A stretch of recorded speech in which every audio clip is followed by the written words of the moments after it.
Hi, everybody, and welcome to yet another cracking installment of the Matt Brown Show. This is the Private Placement Perspective series, where we're taking a look at the world of private placements, so venture capital, private equity, and various other bits and bobs. And to kick us off on this series, I'm very proud and grateful to have Pen King. He is the general partner at Innovating Capital and the co-founder and CEO of Bonding Health. Pen, welcome to the show. Thank you so much for having me, Matt. Really appreciate it. No, the privilege is all mine. Pen, for our viewers around the world who haven't heard much about Innovating Capital and or know who you are and what you've been up to in the space, why don't you give us a bit about your background and the elevator pitch about your investment firm? Absolutely. So I started in traditional finance, so in stocks and bonds, and transitioned to angel investing back in 2013 when startups were, it wasn't as hot of a space. And I began actually investing in fintech and insurtech, which were two areas that made a lot of sense being embedded in New York City and that networking community. And in 2017, we launched Innovating Capital. So I actually brought on who is my partner now, Anthony Georgiadis, to help with areas like cybersecurity, deep tech, and enterprise infrastructure. Since my background was more on the kind of the sourcing side and curiosity and discovery side, and his background is more on the computer science side. So we've been running it for about 5 years now, and we have about 45 portfolio companies. Yeah, you've got some amazing portfolio companies as well. I'm just bringing up your website for everybody. Yeah, so let's see, 800.com, Cressalon, AnyMod, Crayon. I know Crayon very well. Fin AI, Embassy of Things. There's a ton here, right? So 45. So Strata being another one I know very well. If you guys are interested, head on over to innovating.capital to check out the full list, or head on over to the YouTube channel if you're catching this on the podcast. So Pen, can you give us a sense as to how big your current fund is and what your investment focuses are at the moment? So like what types of startups, or do you focus on specific industries? Yeah, so our current fund is just over 100 million, so about 150 million AUM, and that's across the core fund and then special purpose vehicles, which are independent entities that invest in single companies. Okay. And I'd say that we focus on, we're much more founder focused than portfolio company focused. So it's really just trying to embed ourselves, with the best within certain fields. But I'd say primary areas of focus, since we are fairly sector agnostic, again, we'll search for something, I'd say that's frontier. So that's kind of like the differentiator would be really looking for something that isn't hot yet. So for instance, certain cyber insurance companies back in, the 2017, 2018, that field didn't really exist yet. Or quantum computing. We invested in a really interesting company in the quantum computing space. So I'd say that primary sectors are really frontier tech, but some of the areas that we specifically focus on that were frontier tech when we initially invested, I'd say one is quantum computing. I'd say another is definitely cybersecurity. And cybersecurity has been a hot topic for a while, but obviously like post-COVID, you have much larger risks, especially with war going on and a number of other kind of market events. One that's really exciting for me, and it's a little bit a controversial topic, would be medicinal psychedelics. And that's one that I've been covering for about 4 or 5 years now. And it's quite interesting. I'd say that that's kind of in the healthcare realm, biotech realm. Some of these companies are doing monitoring for different, legal appointments. And then some are doing, the actual molecule development and drug development, whether they're mimicking certain, pharmacological substances that are, going to help disrupt depression or help disrupt PTSD or other conditions. So it's really, it's really trying to find, the next big thing. I'd say that that's kind of where we sit. And with that said, kind of goes into where, our range is in terms of stage. So I'd say we focus mostly on pre-seed. We do go up to Series A, and with this new fund, we're launching a second fund, similar size, 150 million, but the focus will be really like reserving 4-to-1 for follow-on opportunities. So getting much more laser focused on certain opportunities. So I had Chad Harmon on the show. He's I should actually connect you because obviously one of the things we haven't had a chance to really shoot the breeze yet. But one of the things that Showworks Media does, which is my kind of agency, we're either helping startups scale through media or we helping them raise money through investor media. So I was chatting to him about what they're doing, and his company is called Cybersecurity. So they're in the exact space that you're in.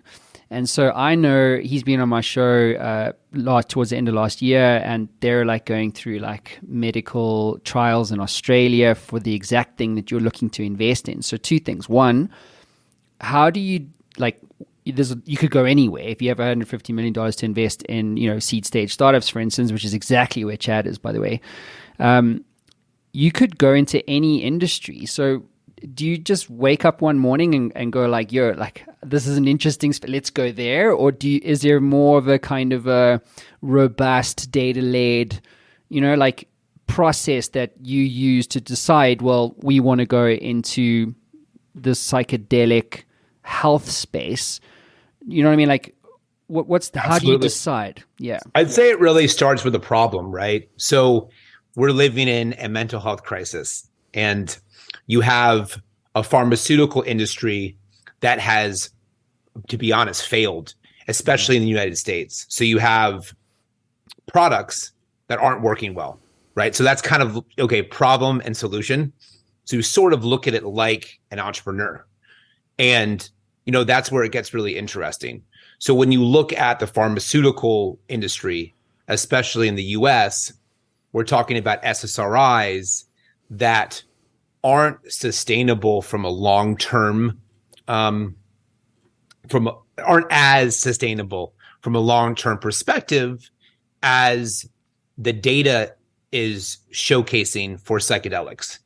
And I think a lot of times what you see from investors is they're sort of experimenting, right? So they'll go into the cage, right? Or they'll try a solution. For instance, cybersecurity, perfect example.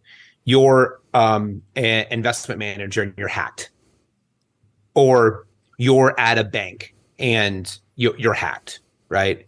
And you become obsessed with trying to find some sort of solution that's going to help that, right? So I'd say that it typically comes from a personal problem or from a problem that you're viewing, typically that involves someone that you care about.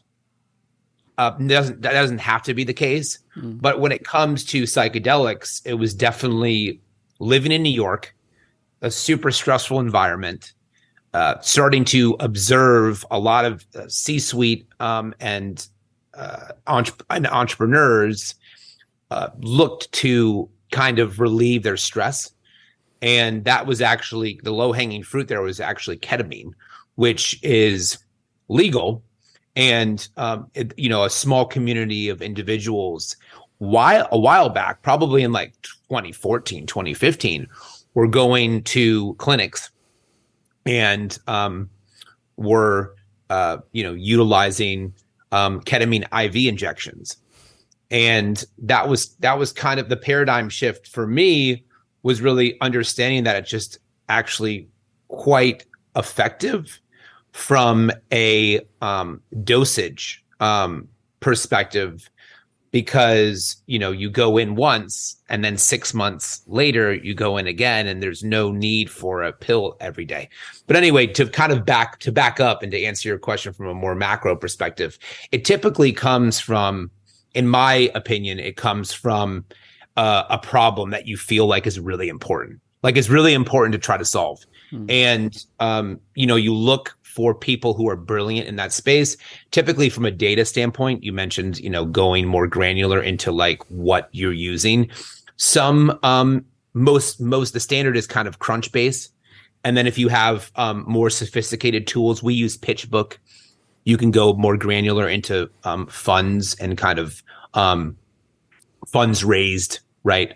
And get kind of more granular and specific. There are also a couple other really interesting companies that offer kind of more robust and granular filtering.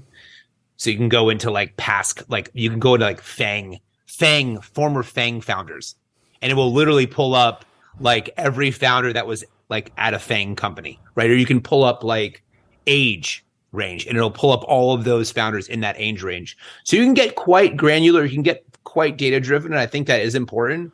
I would say what's interesting for me is, let's say space tech, for instance, an area that we've invested in. Really interesting, right? A lot of opportunities, a lot of, the solutions that come in the next 50 to 100 years, 20 to 30 years potentially, will be, space focused. So, you type into Crunchbase space tech, you may filter to pre-seed, and you may filter to $3 million raised or less, right? And that will populate, that may give you 200 companies.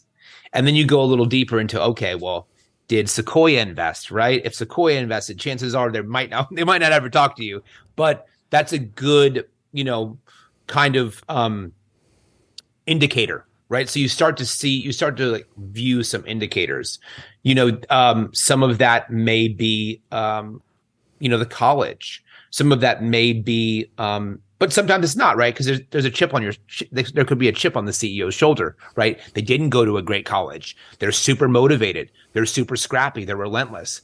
So a lot of that comes into play.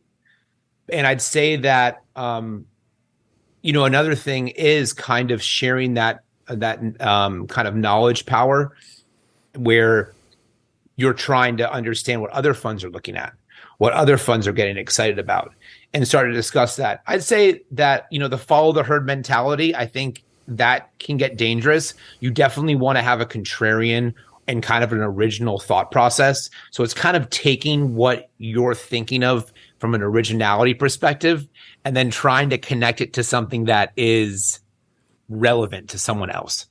Like, so you're not too far out, but you're far out. So it's kind of like, okay, like if there's no investment in that, maybe it's 3 years out, maybe it's 4 years out. There are 5 investors in that. That's kind of interesting. Whereas like, there's 200 investors in that. We're probably too late to the party. Like, let's have that cool off a little bit. So I think that's kind of from a, from a kind of a holistic perspective, it's a combination of a lot of different things. Okay, interesting stuff. Tell me, Penn, this the whole. I've raised money before, and I know a lot of investors, and they oftentimes are like, yeah, you back the jockey and then the business. Is that a philosophy that you subscribe to, or are you kind of like, well, let's look at the numbers and the metrics around this business and, the TAM and various other things that don't necessarily have to do with the founder or the team. You know what I mean? Like there's this balancing act that one has to go through. So from your own unique process perspective, how much of the jockey or the horse matters? I think it matters a lot. I think that the TAM also matters. I think that CAGR matters a lot. Like, from a CAGR perspective, I think that's an indicator that we look at a lot, compounded annual growth rate. And really, if you look at something and, it's growing like 30 or 40%, you don't really need to invest in something incredible in the space to do pretty well. So it's kind of like, you kind of take sort of a private equity approach where it's like, okay, that's an industry that's growing a lot.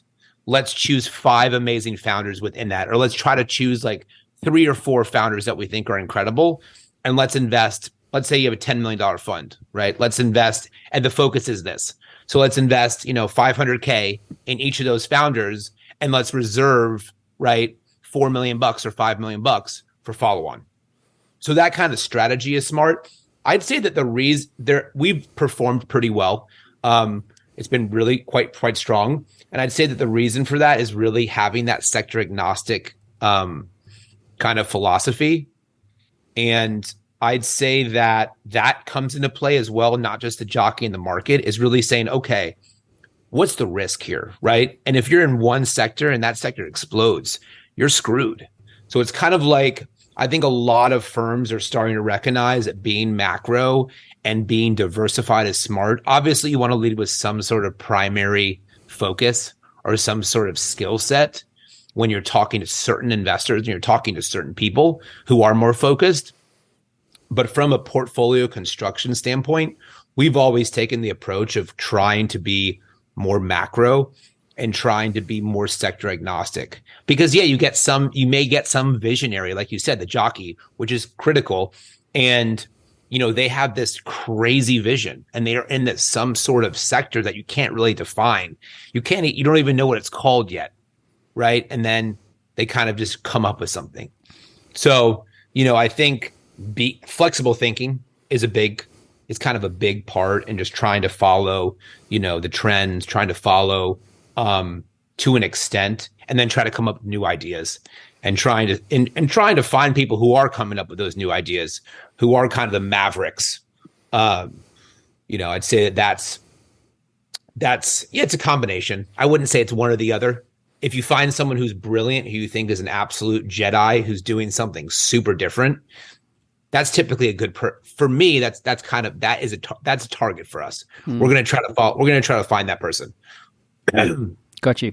So this is a case, obviously, about, you keep mentioning about risk. So there's an inherent risk, as you know, in early stage investment. So how does your investment firm balance the potential for high returns versus the inherent risk in early stage investments?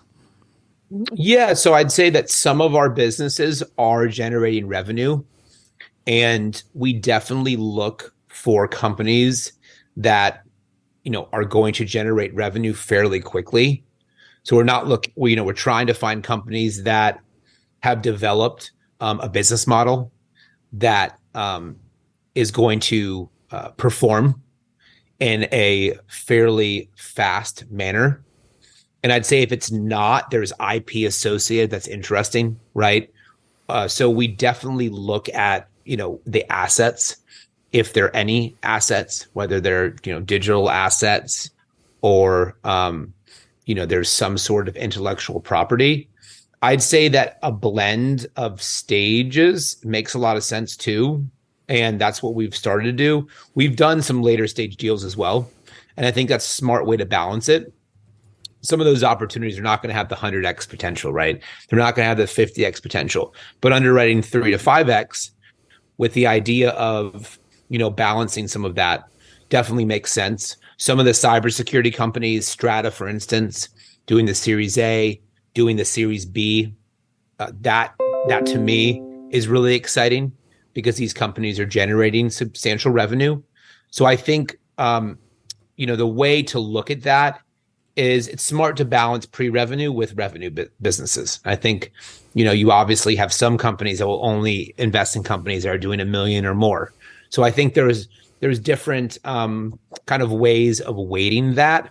I'd say another way of weighting that is the sectors themselves, right?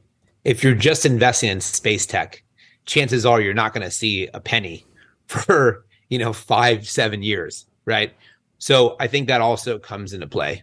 So sector, obviously revenue, you might see partnerships that have pilot customers where there's no revenue yet, but they're going to turn that on, and within 6 months or 12 months, they're generating substantial revenue.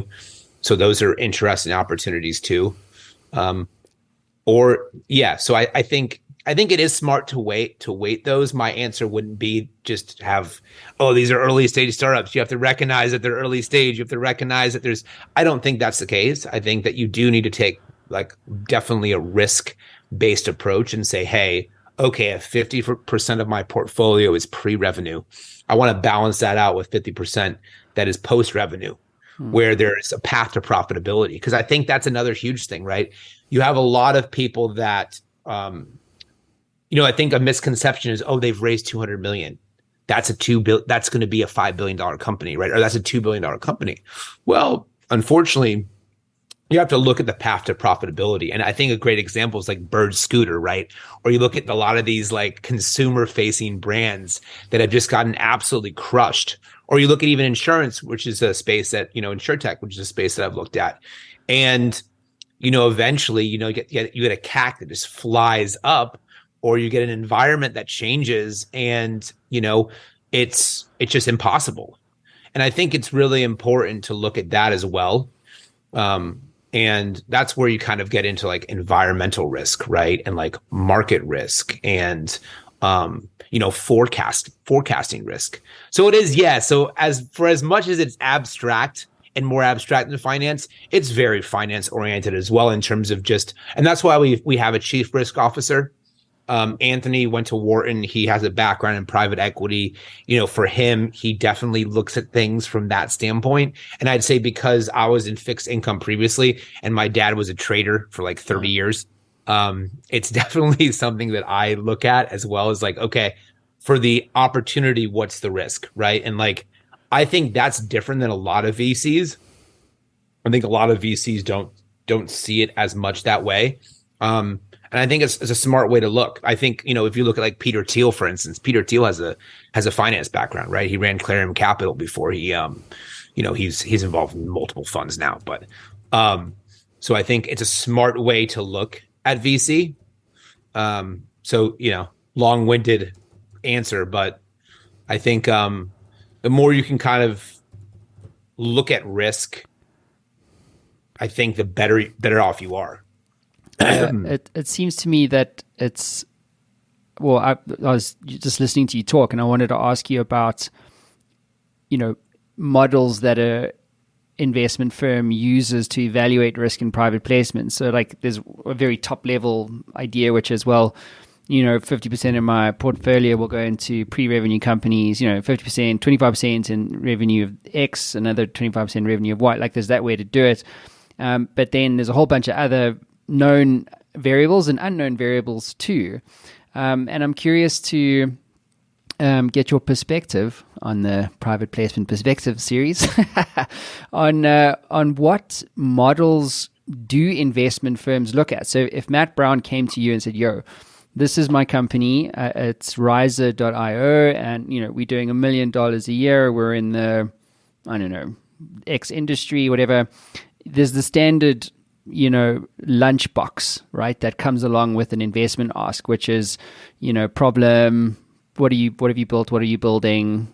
How big is the TAM? What's the business model? What traction do you have? What is the investment ask? How will investors be paid? But that's what most startups, you hope, most startups come to an investment firm such as you guys as a starting point, right? And then there's the due diligence process. So one of my clients is Carafin. They're a 30-year-old investment bank, and they have like a 50-point, hardcore due diligence checklist that's looking at all sorts of things, which we don't have to get into today. But I'm using all this as a preamble to ask you the question and for context to get the good answer, which is, what models do you guys use to, identify, well, hey, this isn't a subjective thing where I like Matt, but I didn't like this, this other founder, or I don't like this industry, but I like this industry. You know what I mean? Or I want you to fall into this 25% of my portfolio. You know what I mean? Like there's all that stuff. For sure. How do you approach? Is there a systemic way that you evaluate risk for a private placement? Yeah, I'd say that there's a market multiple approach, right? And then there's a DCF approach, which is, for companies that are, have more revenue, right? They're, that's not going to be as relevant for a seed startup that's pre-revenue. There are a lot of different ways to evaluate that. But yeah, the market multiple approach is definitely one that's interesting. I'd say that projection analysis A lot of VCs throw that out the window, but that's definitely the way that you're going to view that as well, right? Okay, we're forecasting 30% month over month growth, right? Which is why MRR is such an important metric, right? If there's 30% MRR growth for 6 months straight, we're going to look at that business. We're going to evaluate that business. So I'd say that it's more like certain metrics that you look for consistently and consecutively for a certain period of time. That can be like a rule of thumb for evaluating.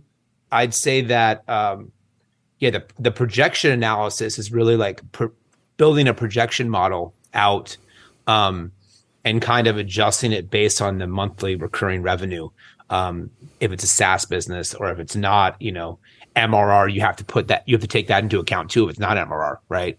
It could be a one-off, revenue, or it could be,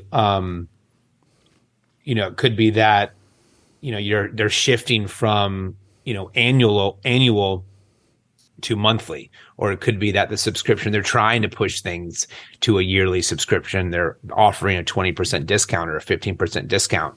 And at what point might that have to change to monthly? Because the market environment. So yeah, you could, scenario analysis for sure. Like there are certain calculators that you can do there to try to back into something for underwriting purposes. But yeah, I'd say that, there are a few different models. The discounted cash flow model is definitely one as well. I'd say that, typically the multiple is going to be different for different sectors. But I think that's what's gotten people fairly excited about like areas like cybersecurity, right? Because it's like a 20x multiple, can be a 30x multiple. That's obviously starting to change. It's changed dramatically, since the kind of major correction and everything. But yeah, I'd say those are the two kind of core models. But you can also, if you go on like a Bloomberg, I don't know if you've ever been on a Bloomberg terminal, but like the amount of models that you can run, the amount of like market risk based on like a volcano erupting or like the craziest things you can actually like, it's crazy what you can do. So, the amount of models you can run, it's crazy. Right. And I think it's smart to have access to that. I think it's smart to, to focus on kind of implementing, certain tools, certain models that, might help you when your investment goes to zero and and your investors are saying, "What the fuck did you do this?" Or "What the f?" Sorry for the language, but why did you do that? And you have something, the paper trail to go back to. So I think models are actually extremely important. Gotcha. Right. We're going to take a quick break and we'll be back. Raising money for your startup? Well, why don't you close your next funding round fast? Get investor-focused media and FaceTime with relevant investors in days. Visit showworksmedia.com for more. That's showworks with an X, media.com.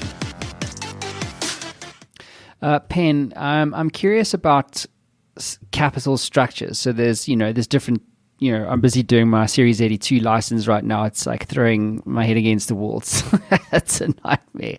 But you've got safe notes, convertible notes, and various other structures.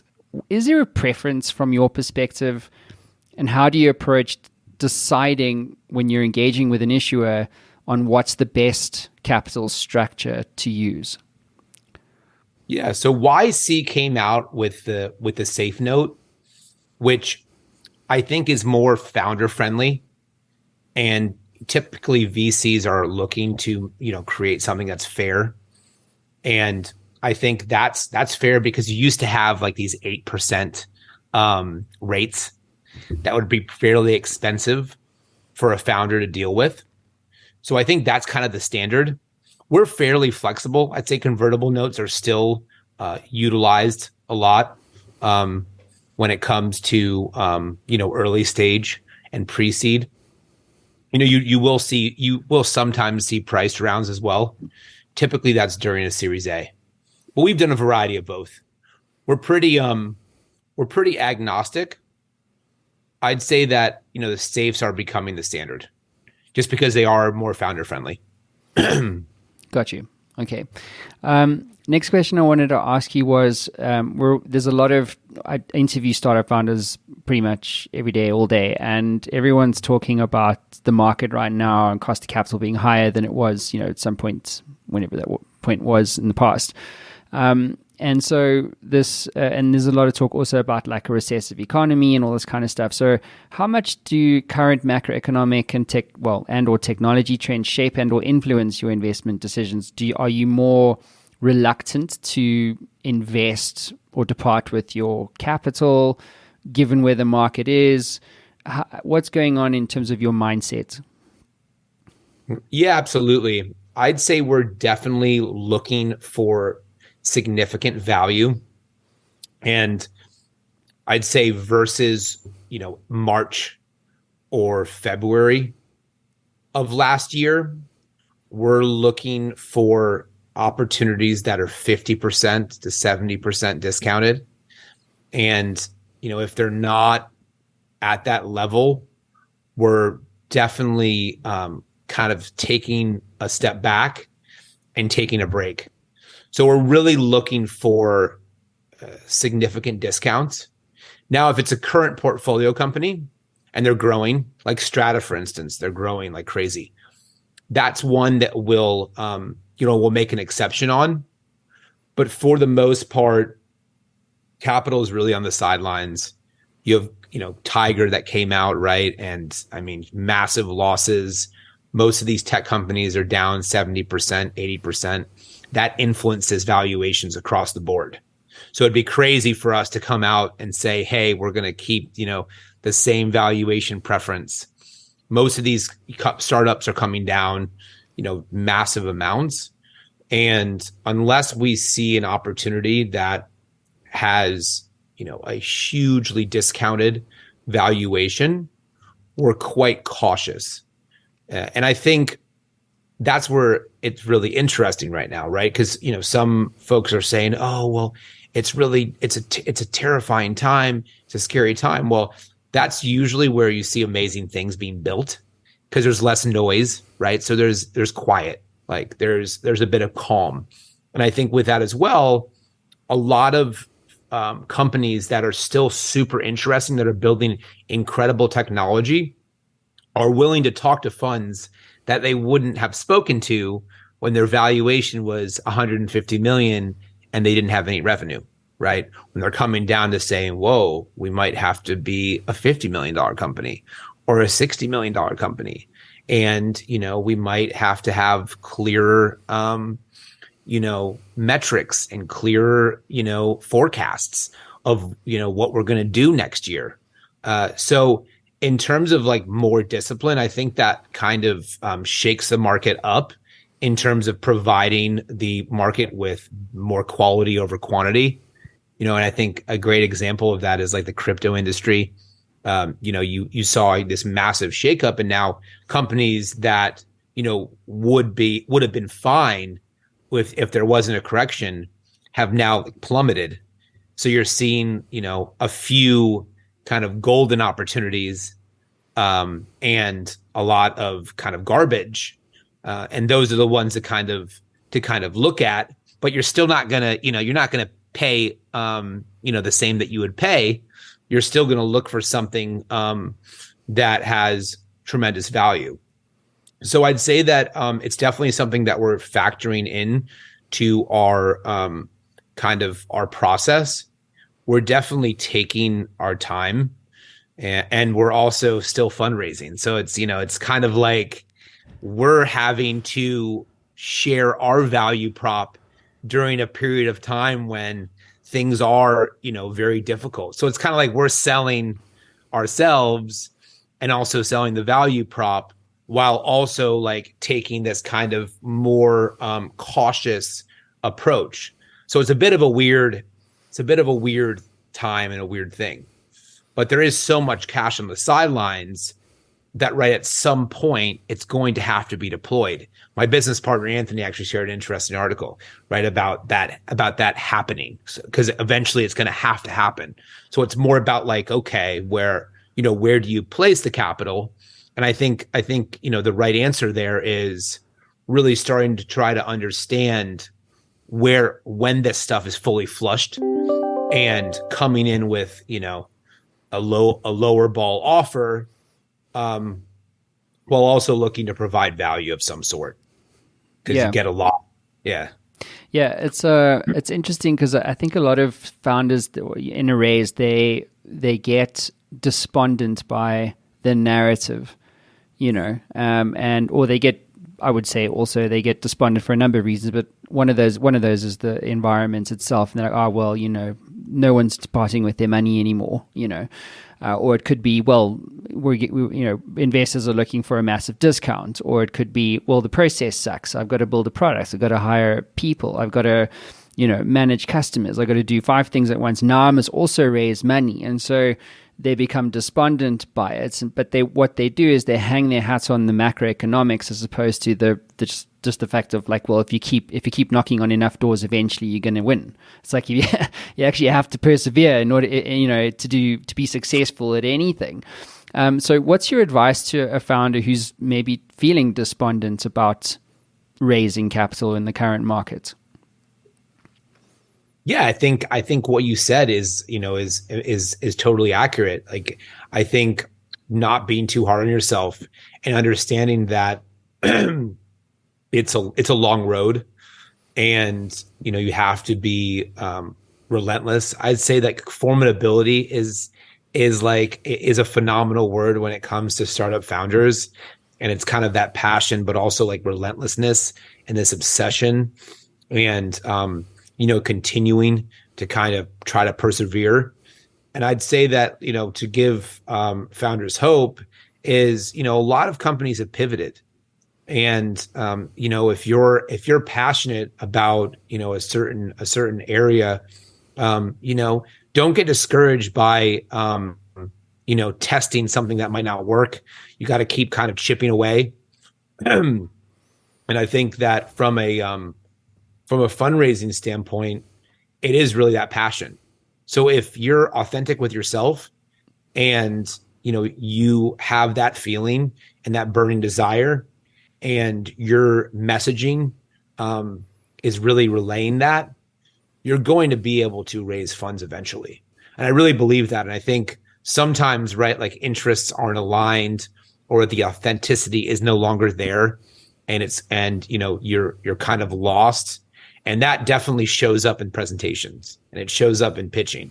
If you feel like, okay, I'm going to continue to just persevere. This is the right approach. And you firmly believe that, us as VCs, we're going to feel that. We're going to feel that energy. We're going to feel that passion. And obviously you have to have some sort of background, right? You have to have some sort of interesting value prop. But for the most part, I think that, not getting discouraged, maybe bootstrap a couple more months, right? If you can bootstrap a couple more months, get to, the numbers that VCs are looking for. Maybe go to family and friends before you go to VCs if you feel like that's going to be less constricting. So I think there are kind of different options. So I'd say the advice as well is kind of back up, step back for a second. If you're super stressed, you're in that freaking wormhole, you're doing 16 hours a day, step back for a second, kind of evaluate all the options out there, evaluate, what you could be doing, and then get to where you should be, or what you should be doing. Because I think that's kind of the difficulty as well, is, you're in this war room, you're thinking kind of super micro sometimes. And sometimes it's important to kind of step back and kind of evaluate what you could be doing, and then what you should be doing. And I think sometimes that can get lost in translation. And I think that's something that is definitely really, really important. Yeah, that's really great advice. And another thing that I've seen is a lot of founders are actually not going the VC route at the, not everybody, but some of them are choosing not to because of the cost in terms of like what, how much their ownership will dissolve.